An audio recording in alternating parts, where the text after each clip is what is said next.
పంటలు ఎండిపోతున్నాయే. నీరు అవసరం లేదనుకున్నప్పుడు తుఫాను వచ్చి పంటలు కొట్టుకుపోతున్నాయే.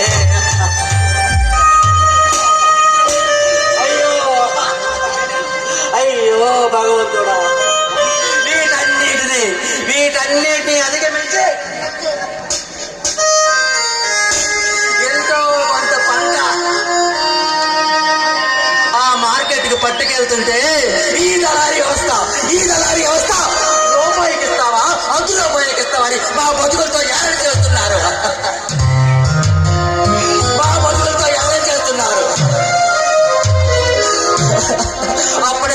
అప్పటికి నా కొడుకు చెప్పుతూనే ఉన్నాడు,